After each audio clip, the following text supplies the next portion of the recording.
It's your boys. Blake White. I'm hosting and I'm with co-host Connor. And we are feeling the music today.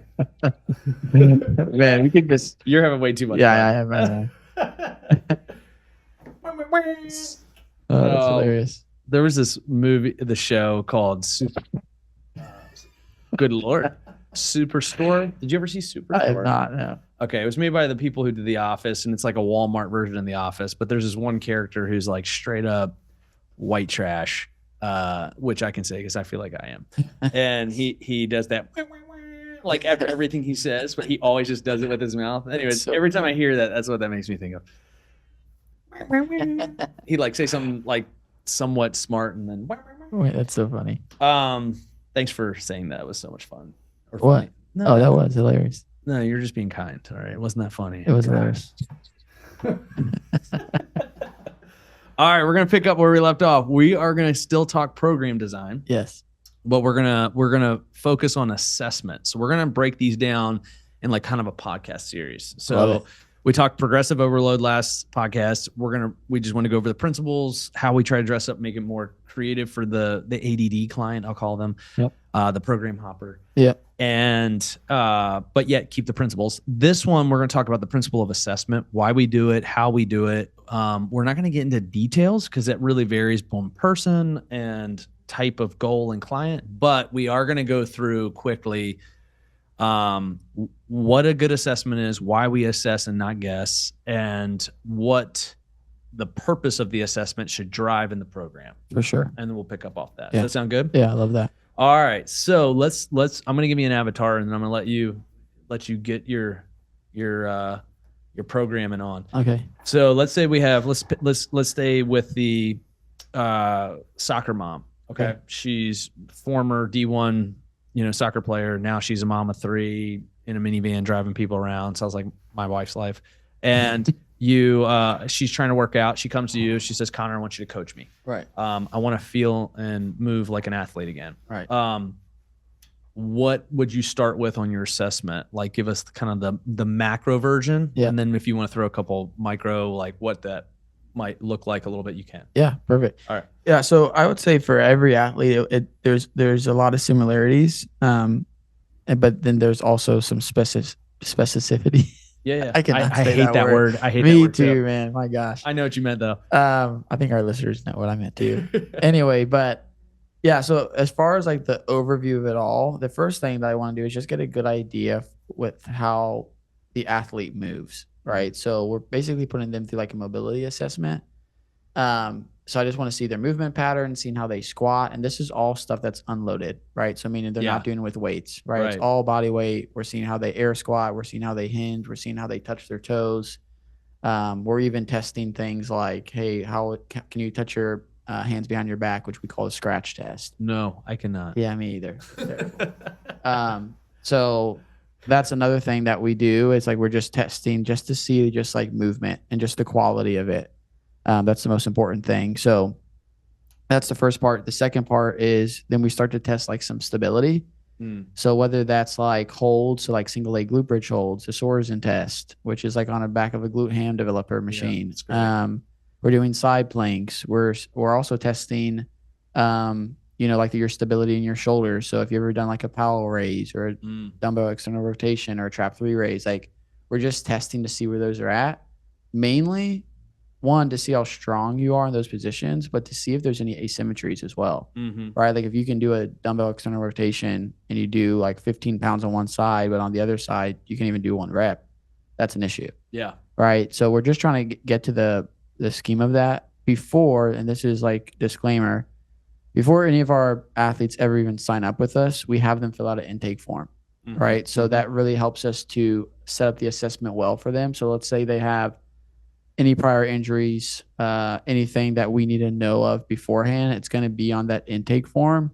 So then we can better help assess that. Because for example, let's just say they came off of ACL surgery, right? So it's like when they try to do a squat, like they're favoring one side or they can't reach a certain depth. Like if we didn't know that on the intake form, obviously they could tell us that, but maybe it was 2 years ago, and we're like, oh, it's not a big deal, right? So it's like we can take all those things into account, which is really nice. It's my favorite part of the whole plan is because I can say, okay, what do we need to work on? Yeah, Right? There's yeah. so much in there because I'm just like, man, when I see somebody move well, I'm like, yes. Oh no, I get jazzed up. I get jazzed up too, even when we see like the videos come through and you're looking and you're like, oh, this is what we're gonna focus on. Right, Like, right. this is already getting ideas. Yeah, 100%. All, yeah.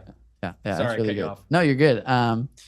So yeah, we want to assess how they move. We want to assess just like different stability, and again, depending on their sport, that first initial assessment could be kind of specific to their sport, right? So it's like maybe we're testing to see where their like max output is on a machine, right? So like, have you ever done like the 30-second on, 30-second on row for like max meters or max wattage or something like that? Just trying to see where that's at, right? Just again, a lot of what this is just creating a baseline for the person, because really we might, and I've gotten better at this, and Jake Foster, we've talked about this a lot, is like coming back to that more often, because usually like I've coached guys for 5+ years and we've only done it once. Yeah. And now I'm starting to incorporate that to see if like, hey, these are actually issues we should be addressing again. But it's like usually we're not going to come back to that maybe within like a year, right? Totally. So it's like the biggest thing is, hey, we're creating a baseline of like, where are you at? So yeah, anything you want to add on that? No, the only thing I would like, nothing. Everything you said, I say amen to. Right, it was good. What I would say is there also can be, the assessment can still be to make it fun, because the clients we typically work with are former athletes. Right. So like, while people are like, maybe come to us and they're like, I want to play volleyball again. It's rec volleyball and I want to get good at it. Okay, that's great. But let's just say like the person is like, I trained and I've always trained to get better for sport. Now I just want to train to get better because it's fun. The assessment is so important with my clients because it still gives them, they feel so good on the metrics of I'm improving. Right. And that drives the athlete. It drives the current and the former athlete. Right. So assessment, I would say really in a simple way, for us starts out like a video game. You go level 1, it's like, and if you can pass that, you move on to level 2, level 3. And so a lot of level 1, like you said, is unloaded movement just to see where where is the mobility issues, where are the stability issues. And then we go from there, and then we'll load you in a more appropriate way. And then based on how you do on those loads and those the strength assessments, we can move on to more complicated ones based on who you are and what you want to accomplish. So the assessment has to drive from the goal. It always starts with the goal in mind. And like I always say in consults with people, it's like, I'm going to take everything you talked about in our onboarding call. And then we're going to see where you're starting physically. Because it's one thing for you to tell me you had ACL and like this. I've actually had people forget to tell me stuff until they did the assessment. And they're like, I forgot I tore this ACL 20 years ago. And I forgot to bring it up. And I got surgery. It's been so long. But like, I'm like, yeah, because your knee's super wonky. That's probably not a nice word. But like, and this is what I say when I look at people's assessments. I'm like, his knee's caving in and it's not stable. It's wonky. I don't even know if that's a real word, but I'm gonna keep using it. I like it. Yeah. So assessment really is not difficult, but it does drive all programs. Otherwise, like I have coached people for 5 years that like we'll just start getting lost. It becomes more entertainment. And I am really big on, as long as me and the client have alignment on what they want, I'm great with that. But generally speaking, most of my clients do better and experience the service of comeback much better if we have assessments regularly throughout the year. Yeah, I love that. Yeah. So assessments are great. We don't guess, we assess. Don't work with a coach that doesn't. And really the principles are, we start you out at what we think everyone should be able to do before we move you on to more complicated assessment. Yeah, I love that. That's great. Simple principles. Perfect. So yeah, that wraps up that, guys. That's how we do assessments here at Comeback Athlete. The next thing we're going to talk about is what is the next steps? How do we build out the program for the individual? And even giving the client more testing from the assessment, right? If we want to look into more of like what's going on and where are they at as a coming in. Yeah, love it. Awesome. Peace out. Let's get the music in. Yeah, let's get the music going.